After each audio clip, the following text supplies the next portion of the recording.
இறைவன் சாந்தியும் சமாதானம் தங்களை நினைவட்டுமாக. எல்லா ஃப்ரெண்டும் எப்படி இருக்கீங்க? என்னடா யாருனே தெரியாது ஃப்ரெண்டுன்னு சொல்கிறாங்க பார்க்குறீங்களா? ஃப்ரெண்டோட ஃப்ரெண்டு தானே. அவன் நண்பன் எனக்கும் நண்பன்ற மாதிரி. உங்களுக்கு எல்லாருக்கிட்டையும் ஒரு சின்ன விஷயம் தெரிவிக்கணும்னு ஆசைப்பட்றேன். அதாவது வெளிநாட்டு வாழ்க்கையை பற்றி. இந்த வெளிநாட்டு வாழ்க்கை ஊரில் உள்ளவங்க நினச்சிட்டு இருக்க மாதிரிலாம் ஒன்றும் பெரிய சந்தோஷம், ஒரு பக்கத்து பார்த்தா சந்தோஷமாகவும் இருக்குது, ஒரு பக்கத்து பார்த்தா ரொம்ப கஷ்டமாகவும் இருக்குது. இது முக்கியமாக பார்த்தீங்கன்னா கல்யாணம் பண்ணவங்களுக்கு தான் செட் ஆகும். நான் இப்போ பேச வர டாபிக் பார்த்தீங்கன்னா, அதாவது 100 நாள் சம்பளம் வாங்கணும்னு வச்சுக்கோங்களேன். அவன் எப்படா சம்பளம் கொடுப்பான்? நம்ம மாதம் 30 நாள் உட்காந்து ஒரு டிரைவர் பேச்சை வச்சுக்குவோம். மாதம் 30 நாள் உட்காந்து கீழே எரிய வண்டி ஓட்டணும். நெருப்பு தூக்கி வச்ச மாதிரி வச்சு வண்டி ஓட்ட வைப்பாங்க. ஆனால் மாதம் முடிஞ்சு சம்பளம் கொடுக்கும்போது தான் அவனுக்கு வலிக்கும் அந்த இடத்துல. அப்போது அவனுக்கு அந்த கொடுக்க 100 நாள் வச்சுக்குவோம். ஒரு பேச்சுக்கு 100 நாள் வச்சுக்குவோம். அந்த 100 நாள் ஒரு 10-15 நாள் அவனோட தன்னோட செலவுக்கு, அதாவது சோப்பு சீப்பு வாங்கணும், முடிகிடியே வெட்டணும், காட்டு வச்ச மாதிரி தெரியக்கூடாது அப்படின்னு நினச்சோம்னா அந்த 10 நாள் எடுத்துகிட்டு மிச்சம் 100 நாள் ஊர் காசுக்கு 20,000 மேலே வரும். மிச்சம் 19,000 17,000 18,000 பட்சம் இருக்குது. நம்ம அனுப்பி வச்சோன்னு வச்சுக்கோங்களேன். வீட்டில் உள்ளவங்க சொல்கிறாங்க, சும்மா இங்கே வீட்டில் உட்காந்துட்டு கிடையாது, அவங்களுக்கு என்ன கஷ்டம் இருக்குமோ அது வேறு விஷயம். இருந்தாலும் புருஷன் கஷ்டப்பட்டு அனுப்புனானே, கிடச்சிருச்சு, ஓகே ஒன்றும் பிரச்சனை இல்லை, சமாளிச்சுக்கிறீங்கன்னு சொல்கிறத எவ்வளோ பெரிய சந்தோஷம் எனக்கு. என்னங்க இவ்வளோ தான் அனுப்பியிருக்கீங்க அப்படின்னு சொல்கிறது எவ்வளோ கஷ்டமாக. அந்த மாதம் ஃபுல்லாக கஷ்டப்பட்டு சம்பாதிச்சு அனுப்பும்போதும் கூட அந்த ஒரு சந்தோஷம் வெளிநாட்டில் வரவங்க கிடைக்கிறது கிடையாது. நீங்கள் நினைக்கிற மாதிரி வெளிநாட்டில் உள்ளவங்க சொகுசாக நினச்சிட்ருக்கீங்களா? ஊருக்கு ரொம்ப சென்ட் அடிக்கிறது, இந்த நாட்டு மருந்து அடிச்சுக்கிறது, தலைவலிக்கு தைலம் கொடுக்கறது, ஹேர் ஜெல்லு வாங்கிட்டு வர்றது, இதெல்லாம் சும்மா ஒரு பேச்சுக்கு மக்களை ஏமாத்துறதுக்காக, நாங்கள் அங்கே போய் கஷ்டப்படலன்னு சொல்கிற நிரூபிக்கிறதுக்காக. ஆனால் இங்கே அப்படி கிடையாது. வீட்டில் டிரைவராக வேலை பார்க்குறான்னு வச்சுக்கோங்களேன், அவனுக்கு தண்ணி குடிக்க கூட நேரம் இல்லைங்க. தண்ணி குடிக்க நேரம் இல்லை.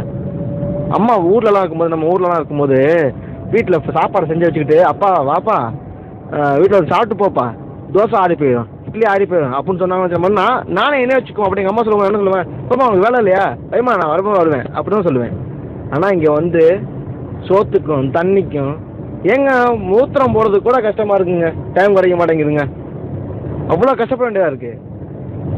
என்ன இங்கே ஒரு பெரிய கொடுமை என்னன்னு கேட்டுன்னு வச்சுக்கங்களேன். வீட்டில் தம்பி சாப்பிட்டு வச்சிருப்பான், அதை சாப்பிட மாட்டான். அப்பா சாப்பிட்டு வச்சிருப்பாரு, அதை தொட்டு பார்க்க மாட்டான். தங்கச்சி தொட்டு வச்சிருப்பா, அதை சாப்பிட மாட்டான். ஆனால் இங்கே பாட்டி வைப்பாங்க. உடனே மனசுல நினைப்பீங்களே, அவங்க இங்கே போய் பார்ட்டிலாம் கொண்டாடுறாங்களா அப்படின்னு. அந்த மாதிரி பார்ட்டிலாம் ஒன்றும் கிடையாது. இங்கே பாட்டி அவங்களுக்கு அரபிக்கு அவங்க பாட்டி வச்சுக்குவாங்க. இவங்க தான் இலை விழுந்தாலும் பாட்டி, ஏரோப்ளேனில் போனாலும் பாட்டி ஆயிடுச்சு. அந்த பாட்டி என்னென்னு பார்த்தீங்கன்னு வச்சுக்கோங்களேன், நாய் கொதற மாதிரி ஆளுக்கு கொதறி அங்கேருந்து குழப்பி எல்லாம் பண்ணி வச்சுருப்பான். அதை தாங்க அந்த வீட்டு டிரைவர் சாப்பிட்ணும், அதை தாங்க அந்த வீட்டு வேலைக்காரி சாப்பிட்ணும். நினச்சிக்கிட்டு இருக்கீங்களா?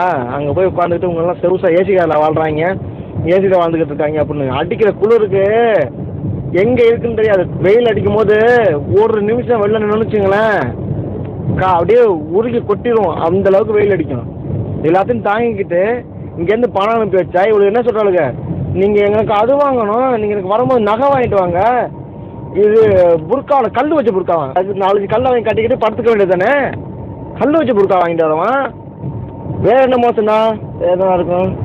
வேறு செண்டு புரூட்டா, ஊரில் வாழைப்பழம் நிற்கிற நாய்க்கு ஃப்ரூட் செட்டு கேட்குதுங்க. தேவையாங்கிறேன். அளவுக்கு தகுந்த மாதிரி செலவழிக்கணுங்க. மனைவி அம்மை இதெல்லாம் வரணும்னு சொல்லி கேள்விப்பட்டிருக்கேன். உண்மையில இப்போ தாங்க தெரியுது. அந்த கருமம் உண்மையில இப்போ தான் தெரியுது. என்னத்தை செஞ்சாலும் பத்த மாட்டேங்குது அவ்வளோக்கு. அது உண்மையில ரொம்ப கோவங்க எனக்கு. என்ன சொன்னாலும் அதுக்கு ஒரு எதிர்பேச்சு. அவன் அவ்வளோ சம்பாதிக்கான், இவன் எதுக்கு கம்பேர் பண்ணுறான்? உன் புருஷன் அப்போ நான் கம்பேர் பண்ண முடியுமா? உன்னை விட அவள் அழகாக இருக்கா, என்னை விட நீ இவ்வளோ இருக்கு அப்படி இருக்கு கம்பேர் பண்ண முடியுமா? அது மட்டும் பொண்ணை சொன்னால் மட்டும் நொட்டிக்கிட்டு வருதுல்ல. அவன் அவ்வளோ சம்பாதிக்கிறான், இவன் அவ்வளோ சம்பாதிக்கிறான். ஏன்டி இப்போ நான் சம்பாதிக்க அப்படி கேட்டு வச்சுக்கலாம். இல்லை சொல்லுங்க, அவன் 5 பவுன் நகை வாங்கி கொடுத்தான், அவன் பொண்டாட்டிக்கு வாங்கி கொடுத்துட்டு போகிறான். அவன்கிட்ட வாங்கி கொடுக்கலாம். உனக்கு என்ன பிரச்சனை? எங்களுக்கு இருக்கும்போது நானும் வாங்கி கொடுப்பேன். அதெல்லாம் புரிஞ்சுக்கிறது இல்லைங்க இந்த பெண்கள். அதெல்லாம் சத்தியமாக சொல்கிறேங்க, நம்மளோட கஷ்டத்தை புரிஞ்சுக்க ஒரே ஒரு ஆள் யாருன்னு வச்சுக்கோங்களேன். நம்ம கஷ்டத்தை போய் யார்ட்டும் சொல்ல முடியாது. ஆக்சுவலி நம்மளோட கஷ்டம், நம்ம என்ன கஷ்டப்படுறோம் அப்படிங்கிறத பொண்டாட்டிகிட்ட மட்டும் சொல்ல முடியும். போய் எல்லார்ட்டும் சொல்ல முடியாது. மனைவிட்ட சொல்ல முடியும், நண்பன்கிட்ட சொல்ல முடியும், ஒரு தம்பி அண்ணன் தம்பியோட சொல்ல முடியாது. ஏன்னா அவங்க நாளைக்கு பயப்படுவாங்க, நாளைக்கு வெளில போய் சம்பாதிக்கிறதுக்கு அவங்க பயப்படுவாங்க அப்படின்னு சொல்ல முடியாது. ஆனால் பெற்ற தாயிட்ட சொல்லவே முடியாதுங்க.